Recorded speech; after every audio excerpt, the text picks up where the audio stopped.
Hello. Welcome to the MK11 Aftermath Critique. This is very different from me. Well, I haven't done a commentary in ages. Yeah, this is the first actual content I put on while that isn't just a random game, like a random meme I probably didn't make. Don't sue. I might even make a new channel for this because I have a strike I can't remove from this channel. Like, if this does well, I don't know if it does. I really want to try this thing, but I've already recorded this. I recorded 44 minutes, and then it was a whole process. Let's say that. So at first I thought I wasn't recording, so I closed it, and I couldn't open the thing. Then it still was recording, so I had to stop the recording because I just spent like 10 minutes trying to figure out what the fuck was going on. Then I checked the recording, there's no audio. And that was because my microphone on my headset wasn't working, so it was just static. So, I'm not doing this on mic, I'm just talking to my Chromebook with my PowerPoint presentation, which the headset did work before. I used it for another thing like this. It was for a college project, which gave me the idea to do this. I've been putting this up for months to find it. The audio, I tested it. Should be fine. So I'm going to do this in one sitting. I got notes from a certain doc that I made a post about on my DeviantArt. So let's get right into it. Which, by the way, you can get those points on this document as I posted it all to my DeviantArt. Shameless plugs. I've done this before. This is weird. 117 points I've made. I'll just gloss over a lot and I'll just read them as I go along. But yeah, DeviantArt, I make fan fiction stuff. I make the occasional rant. I'll probably rehash some of them for videos because it works in that format. So on DeviantArt, I'm Frost2323. On fanfiction.net, I'm Froster23. You can also get my fanfics on there. Also, I do Hades fanfics. If you're interested in that. Also, credit to my friend CDR here. He also makes Mortal Kombat fanfictions on DeviantArt fanfiction.net. We have quite similar content. His stuff is very good, very good. I'd highly recommend. There's nothing else like in MK. Fanfiction or official MK, especially official MK, but so much care into MK. CDR's Mortal Kombat fanfic, Mortal Kombat Requiem. I don't actually recommend reading it. It's quite long, but that's a good thing because there's stuff for everyone. It's very good. And also, I make Mortal Kombat Reborn. If you didn't know that, also check that out, please. Links for this are in the description, including a Discord server. I have a Discord server, over 100 members strong, 113 I believe at the time recording. Hopefully I won't have to record this again. So yeah, Discord, check it out. It's a good Discord, quite active. But let's get started with the critique. So we got credit to Ava in my Discord who got a screenshot for me. So what we got here is 5 chapters here. Go for them in one sitting, I hope. As soon as no problems. If not, then maybe we'll just go chapter 13. I don't know what's going on. But chapter 13, that's gone away. Chapter 13, Time's Arrow, which is Nightwolf's chapter. You play as Nightwolf. So things start with the ending of Mortal Kombat 11. And it's very peculiar because it's the Raiden ending, even though the Katana one was seemingly the true one. It doesn't matter, that was an irrelevant detail. They just want to have multiple endings, even though it doesn't make a difference. But anyway, so the final battle between Fire God Liu Kang and Kronika in the main story already implied a time was reset during that fight, or rewound, because it was the dinosaurs, the prehistoric age, and whatever the hell they're in. So it's like the entire circumstances are odd because these characters come back in from the void. I'll get to the void in a second, but yeah, and then the game says back in time, apparently, or is it a different time? It's not clear. Again, time travel really not clear in this series. So there's an immediate example. Anyway, so what was Shang Tsung shows? He sees the gang. What are you doing? So you all know this. I won't do a story recap, but and he's with Fujin and Nightwolf. And why specifically with Fujin and Nightwolf put in the void? It's not like they're the only heroes to refuse Kronika's offer, after all. So quite inconsistent. Shang Tsung was in the void. Yeah, he managed to somehow create Kronika's crown. He also managed to make allies with Fujin and Nightwolf while in the void. So what is the void? The void is very unclear. What we knew it as before was the space between realms. So it's just a literal void. So yeah, they could do stuff here. Sorry if you can hear my dog. Hello, Alfie. I've got videos of him on my channel if you're interested. He's my profile picture. Anyway.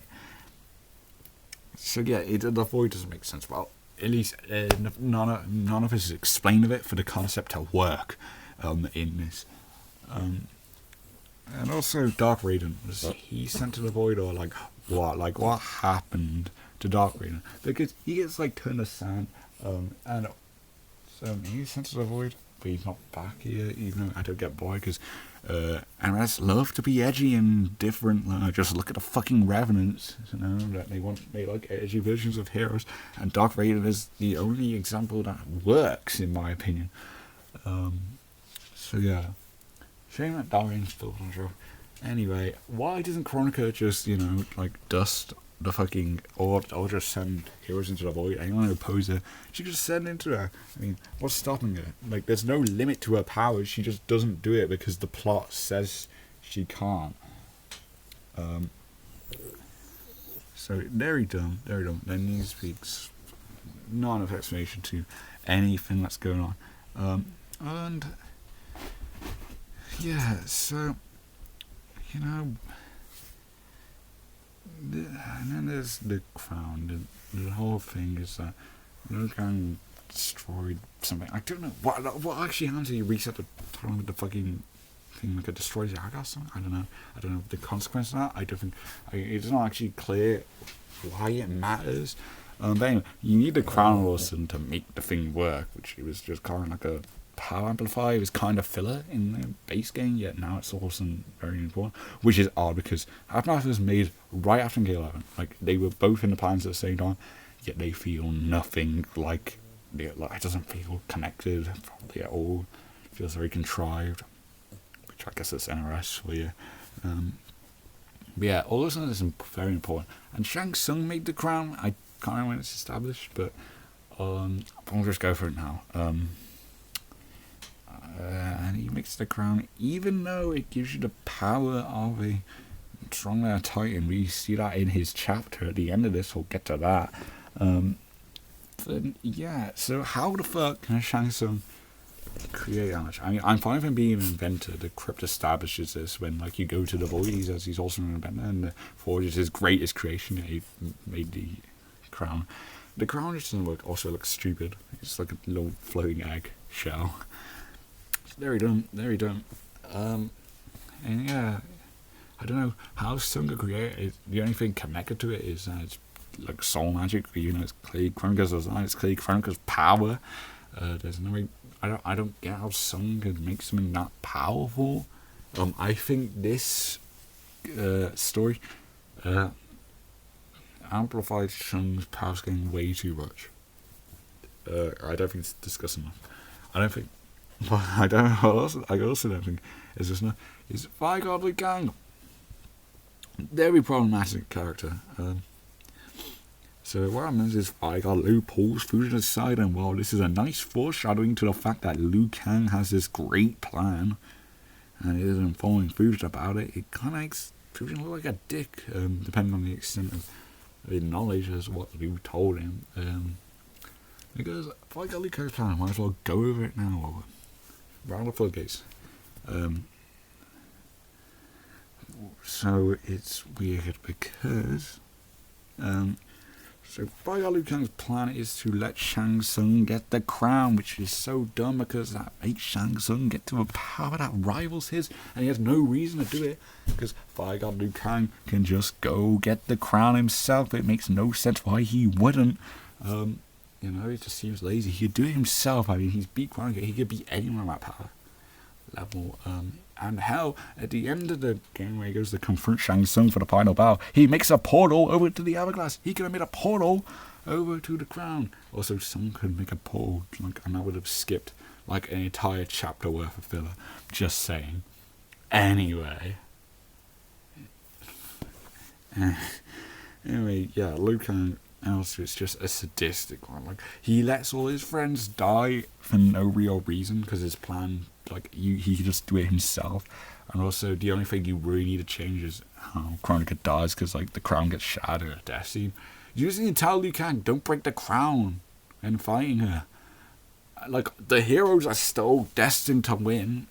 And the fight Liu Kang is fucking things up, making things more dangerous because Keeper Time Shang Tsung is at a higher power scaling? What the fuck am I on about? Power scaling level than Kronika because he fucking beats Kronika with ease after beating Shao Kahn and Sin Dao and a bunch of other people, Fujin, Rain and whatnot. We'll get to that chapter. Anyway.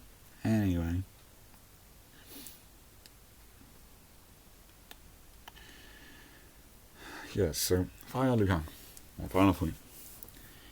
He's willing to let innocent allied friends, his father figure and his lover, suffer and die, all for no valid reason besides pranking Shang Tsung, I guess. Like, he's creating a bigger risk with this plan. Like, it doesn't make sense. It doesn't make any sense whatsoever. Despite what people like Bruskpoet will claim, Bruskpoet randomly attacked me for my criticism of Fire God Liu Kang. He didn't understand any of my points. I don't think he can read, I'm gonna be honest. I don't think he's the sharpest tool in the shed. But yeah, he's a pretty big asshole. I'm gonna say, story for another time. Anyway. So let's move on from all the fuck-ups from the first scene alone, and where we see the ridiculous trio of Shang Tsung, Nightwolf and Fujin be brought specifically to Shao Kahn's castle. They could have been brought to Tsung's island, and wherever they were brought, Shang Tsung could have just made a portal to wherever they needed to be. This chapter and Shiva's chapter that comes after this both are completely filler, and that is the recurrent finesse games. They don't know how to fill fucking time. They just need a quota of fights for some reason. I don't know exactly why. It's a bad idea either way. Anyway, yes, they show him in the Coliseum because the plot demands it. Collector spots him and he's fucking badass because he looks sort of coat with stupid looking guards. And then he confronts them. I thought he was gonna stalk them the whole game. He doesn't do that. He instead decides to confront them immediately, all three of them. Which dumb decision. Collector should be a coward character. I do like Collector's concept. Another thing I like, he clicks his fingers and his blue flame unlocks stuff. I think that's a really neat thing because obviously he's the Collector. He likes his gold. He can unlock doors and steal shit. That's cool. I wish that power was explainable, but no, that's cool. And he brings out two beasts. One looks like a tiger from MKX. I don't know if actually is so. Anyway, Nightwolf kicks Collector's ass unexpectedly. Oh my god, no way. He'd be Collector. Oh my god. And then Fujin brutally slaughters one of the owls, skins it, and yeah, I get it, Mortal Kombat, blood and guts, but don't make characters in story do sadistic shit. If they're heroes, don't have them do this fucking gruesome shit for no reason, because it doesn't make them likable. So yeah, that sucked. That was not pleasant at all. And then the Collector stuff is only just pointless filler, which is what happens a lot, especially the story. So after the pointless casting stuff, the trio discusses a plan to restore Sin Dao. Firstly, the actress of Sindel is truly as powerful as MK9 itself, despite her abilities being greatly surrounded by absorbing Shang Tsung's souls or some shit, which led to the hero massacre. Shang Tsung in this is weird. I need to point this out now. His power scheme's obviously fucked. For one thing, the fact he picked a crown is fucking weird. But also, he was in the void. He's done all this shit somehow. He knows so much, even though he died in the MK3 section. And presumably this would be the MK2 Shang Tsung, since all the other characters brought from the middle were from MK2 section. Also, this old Shang Tsung in MK2, and they have young versions of him. Most of his skin is like young Shang Tsung, so I don't know why it's so. I do it for his old look, but I don't get it on a story perspective. It's never explained, but he knows everything, and it never explained why. This is why I think this version of Shang Tsung very overrated. I think it's his worst betrayal. Besides, we got the good 95 actor back. I think the actual, and also, admittedly, the characterization of Nightwolf, Fujin, and Shang Tsung as ridiculous and pointless as the trio as a concept is, albeit Nightwolf X Fujin, good ship, and despite what people like the Force Snakes say, you can like that stuff, and you have a right to be angry that they don't represent. Like, that was a perfect opportunity to have some gay representation, some LGBTQ plus representation, and they didn't pull the trigger on it. But at least Aftermath actually gives fuel to a new ship. It's a lovely ship. I'll see a fan of that. But this is a video about shipping. I think that'll be another video, because I love Mortal Kombat ships. They're wholesome, especially the queer ones. Anyway, where was I going? Alright, Sindel. So, for Nongo to believe that Sindel is this strong is understandable, yet Shang Tsung acts like she is this, like, the most powerful of the reference. Like, well, he's the guy who was used to butt her up in the first place, and you must know that because Shang Tsung knows fucking everything in this. And he's then pitching the idea of restoring Sindel to him despite this factor. And I only say it makes sense for Nightwolf to believe that Sindel's evil, because apparently she isn't, except a twist states she is, despite the fact that we are shown that people are tricked into believing she was good, despite the fact she's clearly and openly evil. I don't know why she'd hide that, she somehow manipulated Jared, who's still good in this timeline. The retcon doesn't make sense for Sindel. We all know this. I will get to it in her chapter, I promise you. So, yeah, it's a massive mindfuck. Anyway, basically, Fujin had connections to Edenia stayed in Armageddon by him being a friend to Taven's family, so he would at least have some knowledge about Sindel. Whether that's Sindel was good or evil, but no, Fujin doesn't really have any input in this. Just, and then they just agree to Sung's plan, because... yeah, sure, whatever. The trio then go to the Shaolin Trap Dungeon. It's still absurd that the Shaolin Temple is riddled with traps just because it looks cool to the dead. Anyway, they are attacked by some random cyborgs, Garrus and Frost. More pointless filler. Let's go. You'll love to see it. And Nightwolf actually makes an attempt to convert Frost to join the heroes. Something Sub-Zero never does, because MK11 Sub-Zero is such a massive asshole, and it goes completely against his original title of what he used to represent, someone who wouldn't give up on people. Meanwhile, he's abandoning students left, right, centre. He doesn't love his brother anymore. Like, it's not his choice that he became Noob Saibot. You fucking idiot. Anyway, this Sub-Zero not involved in this, so I'll leave him out. But now he does show up later in Fujin's chapter. And he's still an asshole there. So, yeah. But anyway, yeah, Nightwolf is a very good hero, one of the few heroes in MK11 who is actually likable, who actually does heroic stuff, so I'll commend it. I also like the Great Spirit lore, that's a good addition and stuff. The Matoka tribe becoming, turning his tribe into something fictional, helps prevent, it makes things, it helps make things inoffensive, because I believe Nightwolf is kind of Native American stereotypical, so I do agree making a fictional thing and not falsely depicting an existing tribe. I can't remember the exact one he used to be part of. Apologies for that, but yeah, I agree with that. I have some gripes with like his back, so stuff with King, you know, how he used to be like an asshole of it. I think that's pointless. Also, I think he should go back to being a historian in his free time. I like that. But anyway, yeah, it's well, I will have at least complaints about. So that's good. That's praise for Aftermath, I guess, even though it's mainly other stuff that actually do Nightwolf well. Anyway, tries to convert Frost, that's good.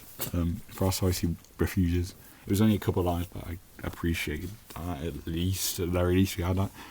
And then there's Garrus, and then they fight Garrus, and the animators try recreating the masterpiece of a cutscene as the intro to NK Deception. Oh, Garrus instead of Onaga. That is pathetic. And they constantly make NK Deception fight choreography references. They do it later with Deception and stuff. And it's nice that they reference it. Also, you can't reach a sound. That's the peak of MK, like cinematics. That is never getting topped. Ever, I don't believe. And something that disrespects lore from the games like Deception, which had the best Sindel by far. The only time she's like probably characterized really, because the other time she's mind controlled, or MKLN where she's fucking retconned completely.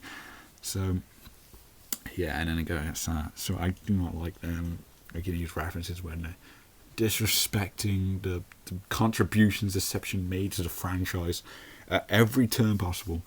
Anyway, Garrett's Sentry Report, and then Shang Tsung randomly name drops Chaos Realm and Havoc. Why does Tsung know about Havoc? Isn't Havoc dead? Does that mean Havoc was just pulled back from the time merger only to do fuck all? Even though like Chronica's time merger stuff is causing chaos, he definitely want to be a part of that. So where is Havoc? I don't trust NRS writing him because they write Havoc as a villain. Well, not NRS, but like the MKX comics villain, and I do not trust him writing Havoc. I think that Havoc portrayal is bastardization of the character. Once again, it's a complete change of the character is, just like MK11 Sindel. So yeah, I don't see him, but logically, if he shouldn't even be alive logically, but if he is here, then have him show up. You can't just name drop him anyway. Tsung has no connection to Havoc. Also, Havoc isn't like a famous figure. He is just a cleric in Chaos Realm. So I don't see any logical reason why anyone in the Khan God would be affiliated with him. But again, Shang Tsung knows everything in this story, so I guess it doesn't matter.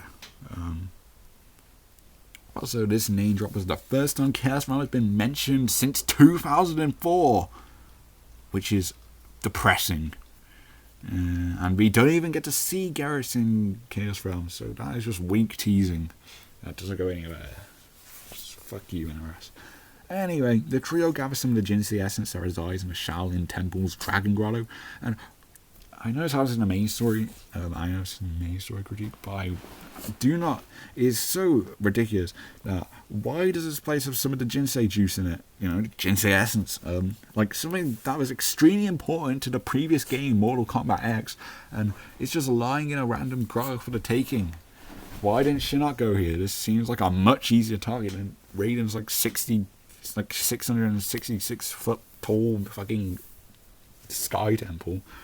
This seems like a much easier target to corrupt. But anyway, the trio go to the Nether Realm to get Sindel's body restored to her normal self, and are instantly ambushed by the useless as fuck revenants, where Liu Kang uses weird amulet thing only once, and it sends out like these snake things. I can't even remember what it was, but he doesn't use it again, so it doesn't fucking matter. Anyway.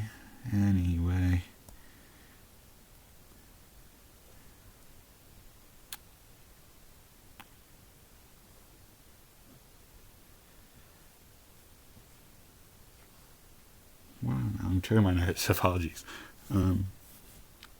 Alright, so the fucking Revenants chain them up. Why they're Revenants, and they serve Chronica, who wants them dead. So, again, they're Revenants. Why would they keep them chained up? They have no real beef with these guys. It doesn't make sense. It's again just like plot armor, just convenience to get them to Simbali. You know, they could just have like fight Revenants, like be Revenants. I don't see the problem with that. this is like the strongest Revenants have been because Revenant Nightwolf fucking defeats Shang Tsung and would have killed him. Would have killed him if Nightwolf hadn't intervened. Which is nuts. Like, Revenant Nightwolf's like the fucking strongest character in the game now. Like, okay. Okay. Sure. Anyway, Revenant Nightwolf dies because I guess we're not saving any of the other Revenants, just Sindel, which is lazy.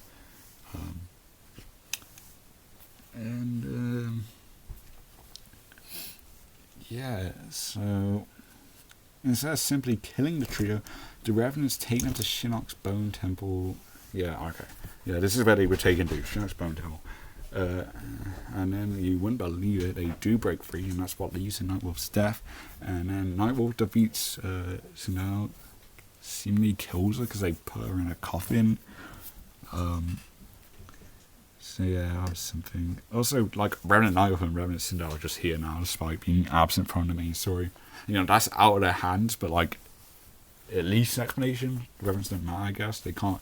And the rest are never consistent about Revenant. It's just like Jade's just never seen in MKX, and I'm guessing that was going somewhere, but like, she's just here in MK11, a regular Revenant amongst the others, amongst Cabal, amongst Kamau, Liu Kang, etc. Katana. So yeah. Yeah, anyway, once again, Nightwolf is the only motherfucker I want to help restore or help people such as the Revenants of Frost, because Nightwolf, sorry about my dog again, anyway, because Revenant Nightwolf, he wanted to save him, but no, because Shang Tsung has to live with some shit, so he lets Shang Tsung take Nightwolf's soul, which is fucked. Like, dude, you just ate Nightwolf right in front of Nightwolf. So yeah, they put Sindel in a coffin, and then they go to Shiva, chapter 14, Guardian for Life, Shiva.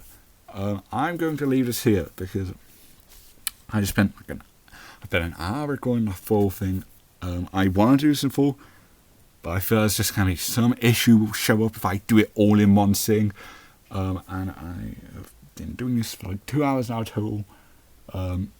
We'll make this 5 parts, each a chapter per video. So next video, I don't know when I'll do it. Maybe I'll do it in a couple of hours. Maybe I'll do it tomorrow. I don't know. Expect it to be soon though. Chapter 14, Guardian for Life, Shiva.